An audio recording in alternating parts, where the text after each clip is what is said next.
हमारे देश की सरकार उनसे लगभग 4 अरब रुपए की वसूली की। 12 अरब रुपए हमारे देश के 23 लाख से ज्यादा छात्र 3 अरब 96 करोड़ रुपए से ज्यादा की फीस जमा की और 1,06,333 मेडिकल की सीटों के लिए 23,33,297 छात्रों कि हमारे देश में नीट की परीक्षा में बहुत बड़ी धांधली हुई।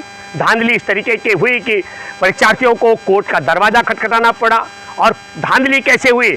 67 बच्चों को 720 अंक हासिल हुए और अभी 20 बच्चों ने सुप्रीम कोर्ट का फिर दरवाजा खटखटा दिया। उन्होंने कहा जिनको 620 अंक से ज्यादा हासिल हुए हैं, जो 620 से ज्यादा अंक लेने में कामयाब हुए, उनकी तमाम प्रकार की जांच होनी चाहिए। उनके योग्यता की जांच पड़ताल के लिए यह भी कहा गया कि सुप्रीम कोर्ट कोई निष्पक्ष कमेटी बनाए या निष्पक्ष एजेंसी की जांच होनी चाहिए। मैं ये बात इसलिए कहना चाहता हूं कि हमारे देश के अंदर 1,06,333 सीट है सिर्फ मेडिकल की और 1,06,333 मेडिकल की सीटों के लिए 23,33,297 छात्रों ने 1,700 रुपए के हिसाब से 3 अरब 96 करोड़ रुपए से ज्यादा की फीस जमा की। 3 अरब 96 करोड़ रुपए की फीस के अलावा मैं मोटा मोटी हिसाब लगाया हो लगभग 8 अरब रुपए उन सब युवाओं ने आने जाने में परीक्षा केंद्र 5,000 जो थे वहां तक पहुंचने पर खर्च किया।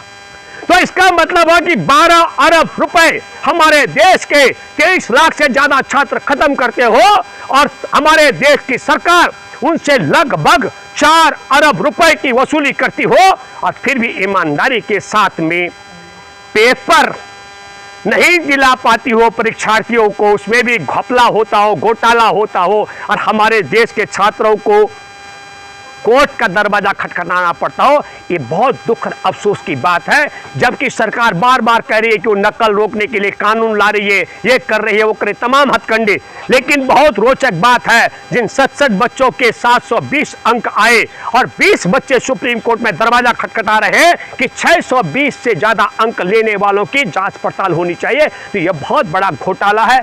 मैं निश्चित तौर पर बहुत दुख और अफसोस की बात है कि लगभग 12 अरब रुपए खर्च करने के बाद 1,06,333 परीक्षार्थियों को सीट मिलनी है। फिर भी मैं ये मानता हूं कि करीब 22 लाख से ज्यादा जो परीक्षार्थी हैं उन्हें वंचित रहना पड़ेगा या फिर उन्हें पहले की तरह, जब आपने देखा होगा यूक्रेन और रूस का झगड़ा, वहां से वो कैसे पिटते कुटते वहां भारत पहुंचे थे और फिर भारत में वही झूठ परोसने वाले ने कहा कि मोदी है तो मुमकिन है, फोन करते हैं और युद्ध रुक जाता है। लेकिन मोदी के बोलने से भारत में पेपर लीक का धंधा नहीं रुक पा रहा है। ये बहुत दुख और अफसोस की बात है। मैं ये मानता हूं सुप्रीम कोर्ट को बिल्कुल संज्ञान लेना चाहिए। बहुत बड़ा घोटाला है और मोदी सरकार का जिम्मेदारी बनती है ये 4 अरब रुपए जो वसूली की गई है फीस, ये वापस करनी चाहिए। अकेला सिर्फ नीट का ही मामला नहीं है, पुलिस की भर्ती का मामला हो, तमाम जो टेस्ट होते हैं, रेलवे भर्ती का मामला हो, अरबों अरब रुपए सरकार ने अब तक बेरोजगारों से वसूल किए हैं। 2014 से अगर हम ट्रैक रिकॉर्ड देखेंगे तो मोदी सरकार में नौकरी नहीं मिल रही है, लेकिन वैकेंसी के नाम पर परीक्षाएं होती है, टेस्ट के नाम पर, और पेपर लीक करके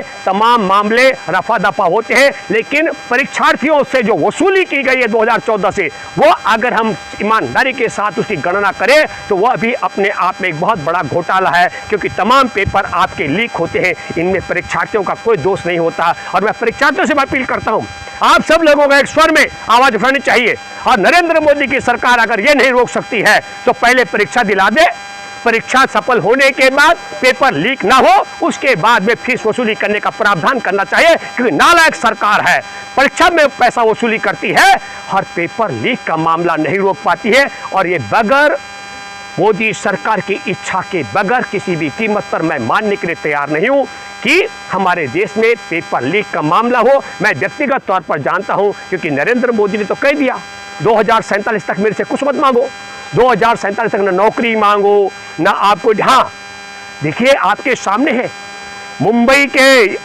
इंजीनियर IIT से पास किए 36%, उन्हें नौकरी नहीं मिल रही है, लेकिन राग लापा जा रहा है अकुशल में कुशल, क्या बोलते हो, स्किल्ड लेबर बनाने का। तो इसलिए हम आपके माध्यम से कहना चाहते हैं, बहुत दुख और अफसोस की बात है। अभी आपने देखा बेरोजगारी का ही मामला है कि बाहर हमारे लोगों की 40 से ज़्यादा लोग जिनके अभी जल करके मौत हो गई, क्योंकि देश में रोजगार नहीं है। आप और हम सब लोग जानते हैं इजराइल में क्या स्थिति है, लेकिन भारत के युवा पेट पालने के लिए, रोजी रोटी के लिए वहाँ जहाँ बम गिराए जा रहे हैं वहाँ रोजी रोटी के लिए जा रहे हो। तो इतना सक्षम हमारा भारत है, इतने ताकतवर हम हो गए, लेकिन एक भी परीक्षा मोदी राज में ऐसी नहीं है जो पेपर लीक ना होता हो। यह दुख और अफसोस की बात।